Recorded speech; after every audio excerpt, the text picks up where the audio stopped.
So 2025 வந்து முடிய போகுது, 2026 ஆரம்பிக்க போகுது.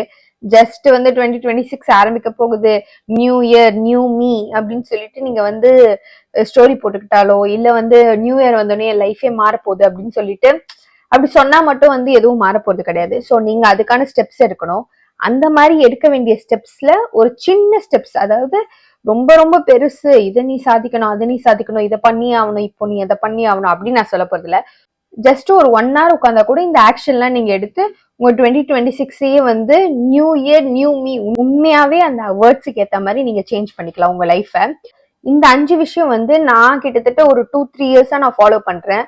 ஒரு நியூ இயர் முடியறதுக்கு முன்னாடி கண்டிப்பா நான் இதை வந்து உட்கார்ந்து என் லைஃப்காக என் இம்ப்ரூவ்மெண்ட்காக என் செல்ஃப் க்ரோத்காக நான் பண்ணுவேன். ஸோ அந்த விஷயம் தான் உங்களுக்கு சொல்ல போறேன். ட்ரஸ்ட் மீ, இந்த 5 விஷயம் வந்து நான் பர்சனலா ஃபாலோ பண்றது ரொம்ப ரொம்ப வந்து ஒரு என்னோட மைண்ட் செட் சேஞ்ச் பண்றதுக்கோ ஒரு கிளியரான மைண்டோட நான் நியூ இயர் ஸ்டார்ட் பண்றதுக்கோ ரொம்பவே யூஸ்ஃபுல்லா இருந்தது. ஸோ அந்த 5 விஷயம் பார்க்கறதுக்கு வீடியோ ஃபுல்லா பாருங்க.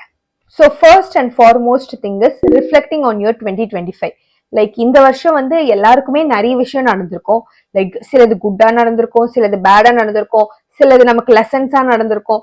ஸோ இந்த மாதிரி நிறைய விஷயங்கள் நடந்திருக்கும். நீங்க வந்து இதை வந்து ஸ்டெப் பை ஸ்டெப்பா உங்களுக்கு எதெல்லாம் நல்லது நடந்தது, எதெல்லாம் கெட்டது நடந்தது, நீங்க என்னெல்லாம் கத்துக்கிட்டீங்க, நீங்க ஃபாலோ பண்ணணும்னு நினைச்ச எந்த ஹேபிட்ஸ் எல்லாம் வந்து உங்களுக்கு ஒர்க் அவுட் ஆச்சு, நீங்க நினைச்சதுல எதெல்லாம் வந்து உங்களால வந்து அச்சீவ் பண்ண முடிஞ்சுது, உங்களோட சின்ன சின்ன வின்ஸ், நீங்க நினைச்சு அதை பண்ண முடியாத விஷயங்கள், இல்ல உங்களுக்கு மன கஷ்டத்தை கொடுத்த விஷயங்கள், உங்களுக்கு என்னெல்லாம் ஞாபகம் இருக்கோ அதெல்லாம் வந்து எழுத ஆரம்பிங்க. எந்த சுகர் கோட்டும் இல்லாம எந்த செல்ஃப் ஜட்ஜ்மெண்ட்டும் இல்லாம நீங்க உங்ககிட்ட பேசுறீங்க. லைக் நீங்க உங்களுக்கு உண்மையா இருக்கணும். கண்டிப்பா யாருக்கு உண்மையா இருக்கீங்களோ இல்லையோ நீங்க உங்களுக்கு உண்மையா இருக்கணும். சோ எந்த ஜட்ஜ்மெண்ட்டும் இல்லாம எந்த செல்ஃப் டவுட்டும் இல்லாம கிளியரா நீங்க என்னெல்லாம் பண்ணீங்க என்னெல்லாம் நடந்துச்சுன்றத எழுத ஆரம்பிங்க. ஸோ நான் என்னோட இயரை வந்து ரெஃப்ளெக்ட் பண்ணும்போது இந்த 4 கொஸ்டினுக்கு நான் ஆன்சர் பண்ணுவேன். ஸோ நான் அதை டிஸ்பிளே பண்றேன். நீங்க அதை ஸ்கிரீன்ஷாட் எடுத்துட்டு இந்த 4 கொஸ்டினுக்கும் ராவா உங்களுக்கு தெரியும் நீங்க என்ன பண்ணீங்க என்ன பண்ணலன்றத அதை அப்படியே நீங்க எழுதுங்க. ஸோ தட் உங்க மைண்ட் வந்து இன்னுமே வந்து செல்ஃப் அவேரா இருக்கும். ஓகே நமக்கு இது வருது இது வரல, நம்ம இதுல வந்து ஸ்ட்ரக் ஆகுறோம், இதுல வந்து நல்லா பண்றோம். சில நேரத்துல வந்து நமக்கு இதுவே வந்து நம்மளுக்கு உண்மையாலுமே ஒரு கான்பிடன்ஸ் பூஸ்டா இருக்கும். ஓகே நம்ம இதை நினைச்சோமே, பரவாயில்ல இதெல்லாம் பண்ணிருக்கோமே, நம்ம சூப்பர் நம்ம அப்படி சொல்லிட்டு நமக்கே ஒரு கான்பிடன்ஸ் வரும். இது வந்து உங்களோட நியூ இயருக்கு நீங்க ஒரு மெச்சூர்டான மைண்ட் செட்ல என்டர் ஆகிறதுக்கு ஹெல்ப் பண்ணும். உங்களுக்கு ஒரு ட்ரிக் சொல்றேன். லைக் உங்களுக்கு டக்குன்னு என்ன நடந்தது ஏது நடந்தது எதுவுமே ஞாபகம் வரல எப்படின்னு எனக்கு ஒரு கிளியரா இல்ல அப்படின்னா just go through your gallery, Snapchat இல்ல வந்து கேலரி போட்டோஸ் இருக்கும் பாத்தீங்களா, அதை நீங்க கோ த்ரூ பண்ணும்போது உங்களுக்கு ஞாபகம் வரும். ஓகே இந்த ஈவெண்ட் நடந்தது இந்த மந்த், சோ இந்த ஈவெண்ட் நடக்கும் போது எனக்கு என்னெல்லாம் நடந்தது, எனக்கு என்னெல்லாம் மாறுச்சு, என் லைஃப்ல என்னெல்லாம் நடந்தது அப்படின்றது உங்களுக்கு ஞாபகம் வரும். உங்களை நீங்களே ஜட்ஜ் பண்ணிக்காம ரொம்ப ஓவர் திங்க் பண்ணாம ஜஸ்ட் உங்க மனசாட்சிக்கே உண்மையா இருந்து நீங்க இந்த கொஸ்டின்ஸ்க்கு எல்லாம் ஆன்சர் பண்ண ஆரம்பிங்க. இது கிளாரிட்டியோட நெக்ஸ்ட் இயர் ஸ்டார்ட் பண்றதுக்கு உங்களுக்கு உண்மையாவே ஹெல்ப் பண்ணும். அது மட்டும் இல்லாம உங்களோட ஸ்ட்ரென்த் வீக்னஸ் அதெல்லாம் வந்து உங்களுக்கே தெரிஞ்சுக்கிட்ட மாதிரி இருக்கும். So second one is write down your top priorities. 20 priorities 10 priorities எழுதுங்க அப்படின்னு நான் சொல்ல மாட்டேன். ஜஸ்ட் 3 ப்ரியாரிட்டிஸ். ஆனா அந்த 3 ப்ரியாரிட்டியுமே வந்து உங்க லைஃபே சேஞ்ச் பண்ற லெவல்ல இருக்கணும். ஃபார் எக்ஸாம்பிள் நீங்க ஒரே ஜாப்ல ஸ்டக் ஆகி ரொம்ப இயர்ஸா வந்து ஜாப் ஸ்விட்ச் பண்ணணும் நீங்க யோசிச்சுட்டே இருந்தீங்கன்னா அதை டாப் ப்ரியாரிட்டியில வைங்க. பிகாஸ் அந்த ப்ரியாரிட்டியை நீங்க அச்சீவ் பண்ணும்போது உங்க லைஃப் வந்து அடுத்த ஸ்டெப்புக்கு போகும். மோஸ்ட் ஆஃப் த டைம் நம்ம என்ன பண்ணுவோம்னா நம்மளோட ப்ரியாரிட்டியான ஒர்க்கை வந்து தள்ளி வச்சுட்டு மீதி சும்மா நம்ம எழுதி வச்சிருப்போம் பாத்தீங்களா, இது பண்ணணும் அது பண்ணணும், டெய்லி டான்ஸ் பண்ணணும், டெய்லி வந்து ஏதாவது ஒர்க் அவுட் பண்ணணும், அந்த மாதிரி அது வந்து நமக்கு தேவை இருக்காது அந்த அளவு. பட் வந்து அதை நம்ம எழுதி வச்சிருப்போம், அது நம்ம லைஃப்க்கு அந்த அளவு இம்பாக்டும் கொடுக்காது. பட் அதை நம்ம எழுதி வச்சிருப்போம், அதெல்லாம் கரெக்டா கம்ப்ளீட் பண்றோம். பட் நம்ம லைஃப்க்கு பெரிய இம்பாக்ட் கொடுக்குற அந்த டாப் ப்ரியாரிட்டிஸை வந்து நம்ம வந்து கேன்சல் பண்றோம். அதுக்காக தான் சொல்றேன் 10 20 அப்படி சொல்லிட்டு நான் இதை பண்ண போறேன் அதை பண்ண போறேன் இப்படி இருக்க போறேன் அப்படி இருக்க போறேன்ட்டு எழுதாம ஜஸ்ட் டாப் 3 ப்ரியாரிட்டிஸ் உங்களோட அடுத்த வருஷம் கோல் அதை நீங்க எழுதி வச்சீங்கன்னா உங்க மைண்டுக்கு வந்து கிளியரா பதியும். ஓகே நம்ம இதை நோக்கி தான் போறோம் நெக்ஸ்ட் இயர், இதுதான் நம்ம பண்ண போறோம், இந்த 3 தான் வந்து நம்மளுக்கு வந்து முக்கியமான விஷயம். ஸோ அதுக்கான ஆக்ஷன்ஸ் மட்டும் தான் எடுக்க போறோம்ன்றது உங்களுக்கே தெரியும். இந்த 3 விஷயம் எப்படி இருக்கணும்னா இந்த 3 விஷயத்தை அச்சீவ் பண்ணும்போது உங்களுக்கு ரொம்ப ரொம்ப ப்ரௌடா இருக்கணும். இந்த விஷயம் வந்து உங்க லைஃபே சேஞ்ச் பண்ணும் ஆர் லைஃபே நெக்ஸ்ட் லெவலுக்கு கொண்டு போகணும். அந்த லெவல் இம்பாக்ட் கொடுக்கணும் உங்க லைஃபுக்கு. அண்ட் தென் இந்த 3 விஷயத்துல மட்டும்தான் நீங்க கன்சிஸ்டன்டா ஃபோக்கஸ் பண்ணும் அப்படின்றத உங்க மைண்ட்ல செட் பண்ணிக்கோங்க. ஸோ இந்த 3 விஷயம் வந்து உங்க ஹெல்த்தா இருக்கலாம், கெரியர் கோலா இருக்கலாம், இல்ல ஃபினான்ஸ் ஸ்டெபிலிட்டியா இருக்கலாம், ஆர்எல்ஸ் வந்து ஏதாவது ரிலேஷன்ஷிப் கோல்ஸா இருக்கலாம். ஸோ இந்த 3 விஷயம் வந்து எந்த ஜானர்ல வேணா இருக்கலாம். பட் இந்த 3 விஷயம் வந்து உங்க லைஃபோட growthக்கு வந்து ஹெல்ப் பண்ற மாதிரி இருக்கணும். சோ அத மைண்ட்ல வச்சுக்கிட்டு இந்த 3 ப்ரியாரிட்டிஸை எழுதுங்க. சோ இந்த தேர்ட் திங் வந்து எனக்கு ரொம்ப ரொம்ப பர்சனலா பிடிச்ச விஷயம், that is making gratitude list for 2025. இந்த கிராட்டிடியூட் லிஸ்ட்ல நீங்க என்னெல்லாம் எழுதணும்னா, நீங்க எது வேணா எழுதலாம். லைக் நீங்க உங்களை சுத்தி இருக்க பீப்புளுக்காக நீங்க வந்து ரொம்ப கிரேட்ஃபுல்லா ஃபீல் பண்றீங்களா, இல்ல நீங்க கத்துக்கிட்ட லெசன்ஸ்க்காக கிரேட்ஃபுல்லா ஃபீல் பண்றது, இந்த வருஷம் நடந்த சின்ன சின்ன விஷயங்களுக்காக நீங்க கிரேட்ஃபுல்லா ஃபீல் பண்றது, ஆர் ஜஸ்ட் நீங்க நல்லா சாப்பிட்டீங்க, எனக்கு பிடிச்ச மீல்ஸ் நான் இந்த வருஷம் நிறைய சாப்பிட்டேன் அப்படின்னா அதுக்கு ஒரு கிரேட்ஃபுல்லா தேங்க்யூ எழுதுறது.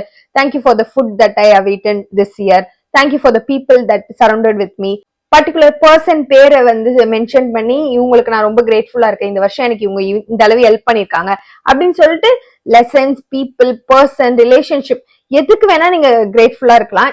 சம் டேஸ் நீங்க ரொம்ப லோவா இருந்திருப்பீங்க, பட் ஆனாலுமே வந்து உங்களோட ப்ரியாரிட்டிஸை வந்து ப்ரியாரிட்டைஸ் பண்ணி ஒர்க் போறதா இருக்கட்டும், டேக்கிங் கேர் ஆஃப் ஃபேமிலியா இருக்கும், அது எல்லாமே பண்ணிருப்பீங்க. ஸோ அதெல்லாம் வந்து ரொம்பவே வந்து அப்ரிஷியேட் பண்ற மாதிரி விஷயம். அதுக்கெல்லாம் நீங்க ட்ரூலி கிரேட்ஃபுல்லா இருக்கணும்.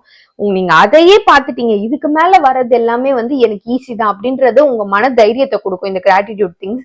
அண்ட் தென் நீங்க வந்து கிராட்டிடியூடா நீங்க உங்க வாழ்க்கையில நடந்த விஷயத்துக்கெல்லாம் நீங்க கிரேட்ஃபுல்லா இருக்கும் போது ஒரு ஒரு ஃபுல்ஃபில்மெண்ட் வரும். ஓகே, நம்ம நினைச்சோம் நமக்கு இதெல்லாம் தான் நெகட்டிவா நடந்துட்டே இருக்கு, நம்ம இதுதான் நம்ம எப்பயுமே வந்து நம்மளோட மூளை என்ன சொல்லணும்னா நெகட்டிவ் சைடை மட்டும் தான் ஃபர்ஸ்ட் பார்க்கும். லைக் நமக்கு இந்த கெட்ட விஷயம் நடந்தது இந்த வருஷம், அந்த கெட்ட விஷயம் நடந்தது, இப்படி நடந்தது அப்படி நடந்தது, நான் இவ்வளவு கஷ்டப்பட்டு அழுது அப்படின்னு சொல்லிட்டு நம்ம நெகட்டிவ் திங்ஸ் தான் பார்ப்போம்.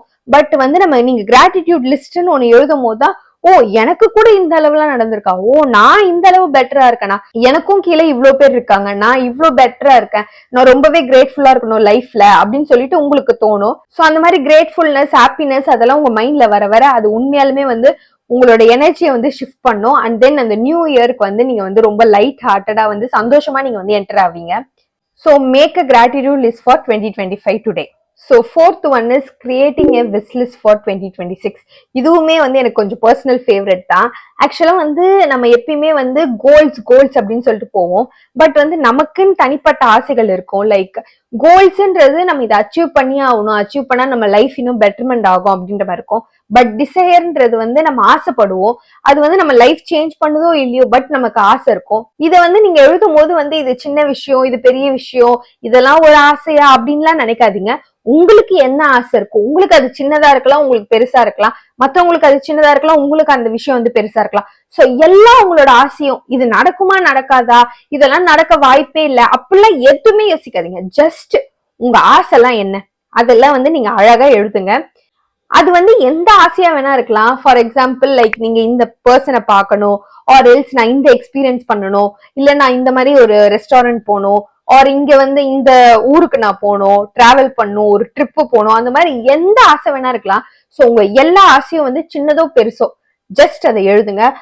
அது நீங்க அச்சீவ் பண்றீங்களோ இல்லையோ, உங்க பிரெயின்ல வந்து அந்த ஆசை வந்து ரெஜிஸ்டர் ஆயிடும். ஸோ தட் நீங்க நெக்ஸ்ட் இயர் போகும்போது அந்த ஆப்பர்ச்சுனிட்டிஸ் வந்து உங்க கண்ணில் படும். லைக் ஃபார் எக்ஸாம்பிள் நீங்க வந்து ராயல் என்ஃபீல்ட் பைக் அப்படி எனக்கு அதுதான் ரொம்ப பிடிக்கும் அப்படின்னு நீங்க நினைச்சிட்டு ஒரு நாள் நீங்க ரோட்ல போனீங்கன்னா நீங்க பாக்குற இடம்ல ராயல் என்ஃபீல்ட் பைக்கா இருக்கும்.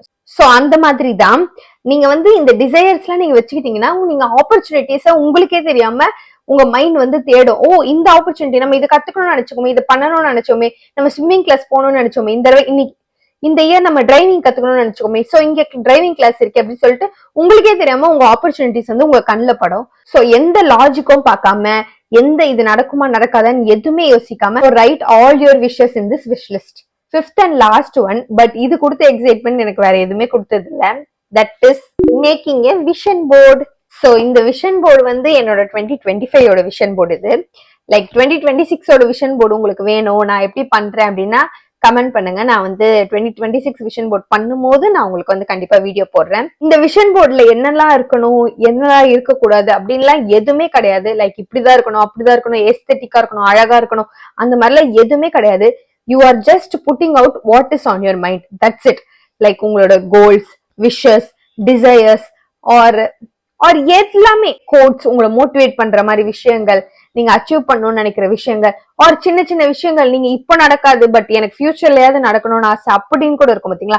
அந்த மாதிரி எல்லா விஷயத்தையும் வந்து நீங்க விஷன் போர்ட்ல போடலாம். நீங்க இந்த விஷன் போர்டை வந்து டெய்லி ஒன்ஸோ ஆர் மார்னிங் எழுந்ததுக்கு அப்புறமோ or at least weekly once at least அதை பார்த்தாவது உங்க மைண்ட் வந்து உங்களுக்கே தெரியாம அந்த விஷன் போர்ட்ல இருக்க விஷன்ஸ்க்கு ஏத்த மாதிரி டிசிஷன்ஸ் எடுக்கும். அது மேக் பண்றது அவ்வளவு கஷ்டமும் கிடையாது, அவ்வளவு காஸ்ட்லியும் கிடையாது. பட் அது நீங்க பண்ணி முடிக்கும் போது உங்களுக்கு வர ஒரு சாட்டிஸ்பாக்சனோ ஒரு சந்தோஷமோ அது வந்து எதுவுமே கொடுக்காது. எல்லாமே நீங்க அச்சீவ் பண்ணீங்கன்னு கேட்டா அது வேற விஷயம். பட் நீங்க உங்க விஷன் உங்க ஆசையெல்லாம் வந்து ஒண்ணுத்துல போடுறீங்க, அட்லீஸ்ட் அதுல இருக்க சில விஷயங்களை தான் அச்சீவ் பண்ணுவீங்க. So it's your sign to make your own vision board for 2026. So இன்னைக்கு நான் ஷேர் பண்ண இந்த 5 விஷயம் தான் வந்து ஒரு இயர் முடியறதுக்கு முன்னாடி கண்டிப்பா நான் வந்து செய்வேன். இந்த 5 விஷயமும் ஆக்சுவலா வந்து ரொம்ப டைம் எடுத்து ஒரு நாள் ஆகும் 2 நாள் ஆகும்லாம் கிடையவே கிடையாது. ஹார்ட்லி இது வந்து 1 or 2 hours தான் ஆகும். பட் இது கொடுக்குற கிளாரிட்டியும் அந்த விஷனும் அந்த சாட்டிஸ்பாக்சனும் வந்து எதுவுமே கொடுக்காது. லைக் உண்மையாலுமே நியூ இயர் நியூ மீ மாதிரி உங்களை ஃபீல் பண்ண வைக்கும் இந்த 5 விஷயமும் நீங்க பண்ணும்போது. நானும் கண்டிப்பா இந்த 5 விஷயமும் பண்ணுவேன். நீங்களும் நான் பண்ணணும்னு ஆசைப்படுறேன். உங்களுக்கு வேணும்னா சொல்லுங்க, நான் எப்படி பண்ணுவேன், என்னோட கோல்ஸ் நான் எப்படி எழுதி வைப்பேன், நான் என்னெல்லாம் வச்சிருக்கேன், என்னெல்லாம் பண்ணிருக்கேன், நான் விஷன் போர்டு என்ன பண்றேன் அப்படின்னு சொல்லிட்டு எல்லாமே நான் வந்து டீடைல்டா இன்னொரு வீடியோல போடுறேன். கண்டிப்பா உங்களுக்கு வேணும்னா கமெண்ட் பண்ணுங்க.